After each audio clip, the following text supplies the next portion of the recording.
بسم اللہ الرحمن الرحیم۔ السلام علیکم۔ بہت سے لوگ یزید کی حمایت کر رہے ہیں، یزید کی حمایت میں ریلیاں نکال رہے ہیں۔ جب میں نے ان لوگوں کی ویڈیو دیکھی تو مجھ سے رہا نہ گیا۔ میں نے سوچا کہ ایک ظالم شخص کی حمایت کے لیے لوگ اتنا سرعام نکل کر اس کی حمایت کر رہے ہیں، تو کیوں نہ ہم بھی امام حسین کی حمایت میں نکلیں۔ یزید کی جو ظلم و ستم اس نے ڈھائے ہیں ان کو بیان کر کے ہم اولاد علی کی محبت میں اپنا کردار ادا کریں۔ یہ مسئلہ زیر بحث ہے۔ بہت سے لوگ یزید کو امیر المومنین کہتے ہیں۔ امام علی آل رسول کی بغض میں لوگ اتنا گر گئے ہیں کہ سرعام یزید کی حمایت کے لیے نکل پڑے۔ سرعام گلیوں بازاروں میں ریلیاں نکال کر یزید کو امیر المومنین رحمت اللہ علیہ کہتے ہیں۔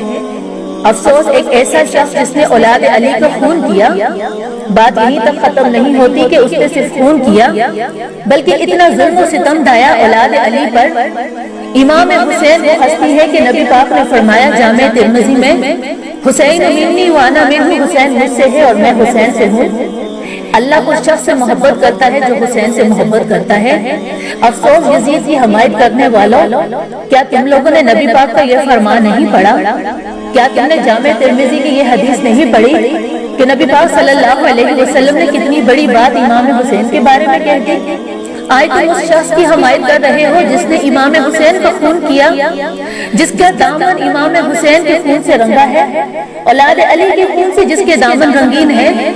یہی تک نہیں کہ اس ظالم نے صرف امام حسین کو شہید کیا، یہی نہیں کہ اس ظالم نے اولاد رسول کا قتل کیا، بلکہ اس ظالم نے سانحہ کربلا کے بعد عالم اسلام میں وہ قتل و غارت کا بازار گرم کیا کہ جس کو سنتے ہوئے روح کانپ اٹھتی ہے۔ کربلا کے بعد جب اہل حجاز نے اس ظالم فاسق کی بیعت توڑ دی تو اس ظالم نے مکہ و مدینہ پر اپنی فوجیں داخل کر دی۔ اہل حجاز نے کہا کہ وہ ظالم انسان جس نے امام حسین کو شہید کیا، آج اس کو بادشاہ کہنا بہت بڑا گناہ کبیرہ ہے، آج اس کی بیعت رکھنا بہت بڑا گناہ ہے۔ تو اہل حجاز نے اس کی بیعت توڑ دی۔ جب یزید کو پتہ چلا کہ اہل حجاز نے اس کی بیعت توڑ دی ہے تو اس نے مدینہ و مکہ پر اپنی فوج داخل کر دی۔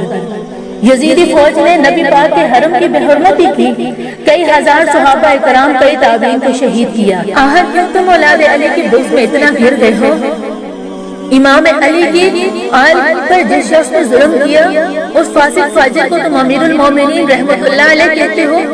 خاندان نبوت کا چشم و چراغ امام حسین کو جس نے بے دردی کے ساتھ شہید کروایا تم اس کی حمایت کر رہے ہو۔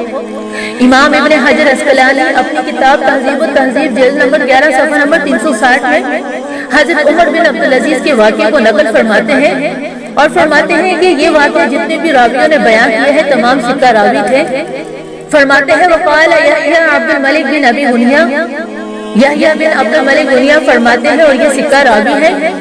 حدثنا نوفل بن ابی اقرب، نوفل بن ابی اقرب فرماتے ہیں قال كنت عند عمر بن العزیز، میں عمر بن عبدالعزیز کے پاس بیٹھا تھا، فذكر رجل یزید بن معاویہ، ہمارے درمیان یزید کا ذکر ہوا، وقال قال امیر المومنین یزید، تو ایک شخص نے کہا امیر المومنین یزید نے یہ کہا، فقال عمر تقول امیر المومنین، حضرت عمر بن عبدالعزیز فرمانے لگے کیا ہو گیا ہے، تم ایسے شخص کو امیر المومنین کہتے ہو جس کا دامن نبی پاک کی آل کے خون سے آلودہ ہے، جس نے نبی پاک صلی اللہ علیہ وسلم کے خاندان کے ساتھ ظلم و ستم کیے، جس نے مدینہ میں چڑھائی کی، وہاں پہ اپنی فوج داخل کی، جس نے خاندان نبوت کی چشم و چراغ کے ساتھ ظلم ڈھائے، تم ایسے بندے کو امیر المومنین کہتے ہو؟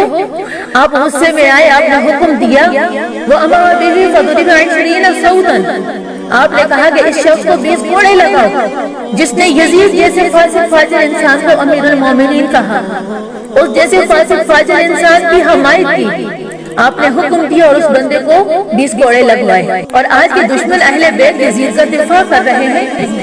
یزید نے نواسے رسول کو شہید کیا، وہ سوچتا تھا کہ اس ظلم سے عرب کے سارے لوگ اس کی بیعت کریں گے، میرے سامنے جھک جائیں گے، کوئی بھی حسین کے بعد میرے خلاف سر نہیں اٹھائے گا۔ لیکن جب اس نے رسول اللہ صلی اللہ علیہ وسلم کی آل کو شہید کیا، جب رسول اللہ صلی اللہ علیہ وسلم کی آل کوفہ اور شام کے بازاروں سے گزری، ان کے خطبے سننے کے بعد لوگوں کے مردہ ضمیر جاگ اٹھے، لیکن افسوس آج تمہارے مردہ ضمیر نہیں جاگ رہے۔ اور اسے یزید کے خلاف بغاوت پیدا ہو گئی۔ ہر کوئی سوچنے لگا اسلام اللہ کا دین ہے، محمد مصطفیٰ صلی اللہ علیہ وسلم اللہ کے رسول ہیں، اور یہ خاندان اللہ کا محبوب ترین خاندان ہے۔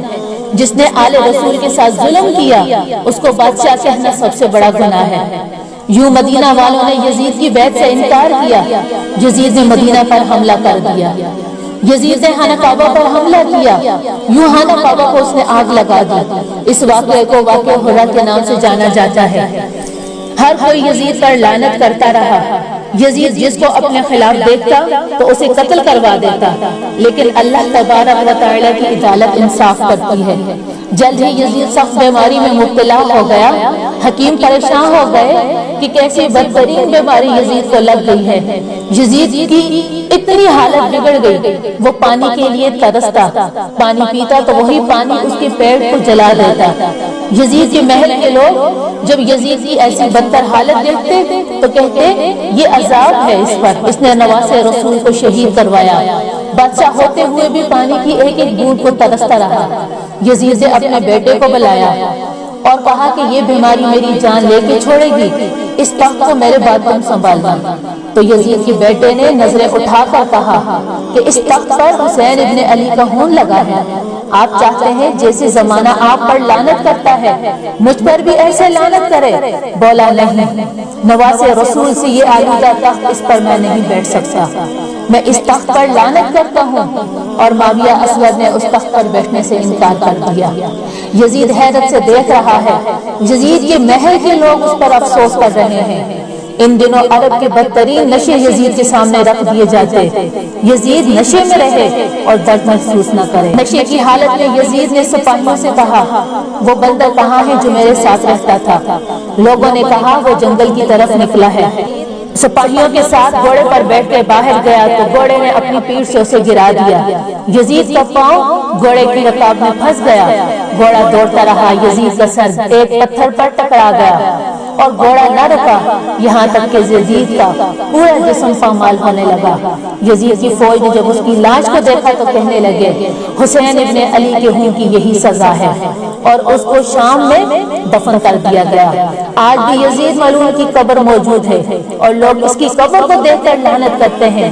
امام علی نے فرمایا کفر کی حکومت تو قائم ہو سکتی ہے لیکن ظالم کی حکومت نہیں چل سکتی۔ یزید نشان عبرت بن گیا، زمین پر جو بھی ظلم کرے گا اللہ اس کا نام و نشان ختم کر دے گا، آنے والی نسلوں کے لیے اس کو عبرت کا نشان بنا دے گا۔ آج تم یزید کی حمایت کرتے ہو تو یاد رکھو تمہارا انجام بھی یزید کے ساتھ ہوگا۔